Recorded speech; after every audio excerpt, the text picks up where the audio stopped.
চারিদিকে ছায়া সুনিবিড় সবুজ বৃক্ষরাজি ঘেরা অনিন্দ্য সুন্দর সিআরবি এলাকা, যাকে বলা হয় শহরের ফুসফুস।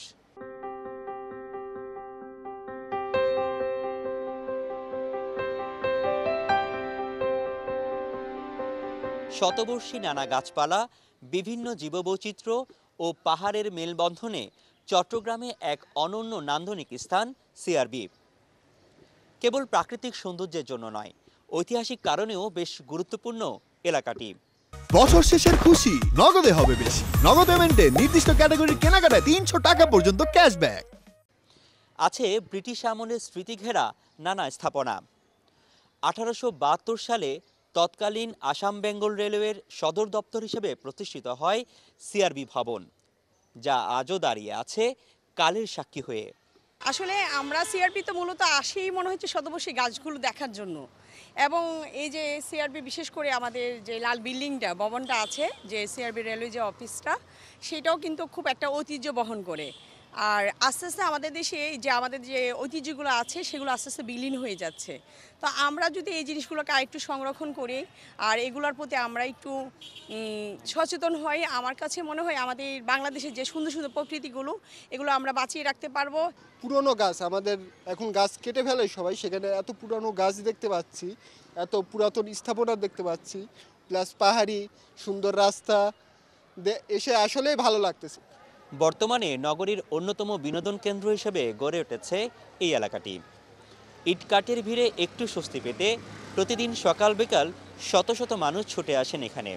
কেউ আসেন পরিবার পরিজন নিয়ে, কেউ বা বন্ধুদের সাথে, আসেন ভ্রমণপ্রেমী অনেক পর্যটকরাও।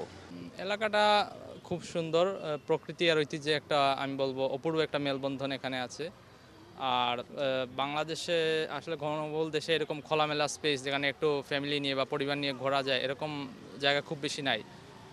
সিআরবি আমি মনে করি এক্ষেত্রে একটা খুব ভালো একটা চয়েস, বিশেষ করে যারা দর্শনার্থী চিটাগাংয়ের জন্য তাদের জন্য খুব ভালো একটা চয়েস।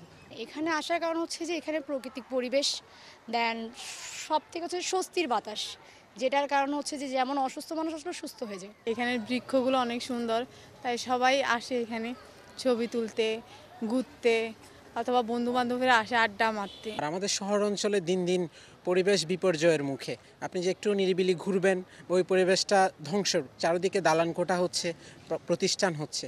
সেই পর্যায়ে সিআরবিটা এখনও ভালো আছে এবং মানুষের একটু বিনোদনের জন্য বা একটু মানসিক শান্তির জন্য সিআরবিতে আসে। তাদের ঘিরে এখানে গড়ে উঠেছে মুখরোচক খাবারের নানা ভ্রাম্যমান দোকানপাট। বিস্তৃত হচ্ছে পর্যটন কেন্দ্রিক ব্যবসা বাণিজ্য। আমাদের একটা মানসিক প্রশান্তি আমাদের এগুলো দেখে, এবং এখানে যে নাস্তাগুলো আছে খাই, পরিবেশটা দেখে মানসিকভাবে আমরা শান্তি পাই, প্রশান্তি পাই। এখানে বসবে, একটু আড্ডা দিবে, খাওয়া দাওয়া করবে। এখানে আসলাম, ফুচকা চটপটি খেলাম, মানে ভালো লাগলো আর কি।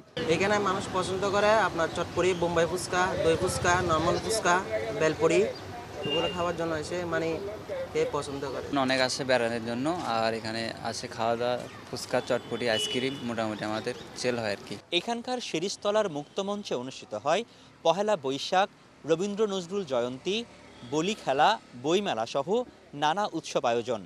বলা চলে চট্টগ্রামের সাংস্কৃতিক চর্চার অন্যতম স্থান হয়ে উঠেছে এলাকাটি।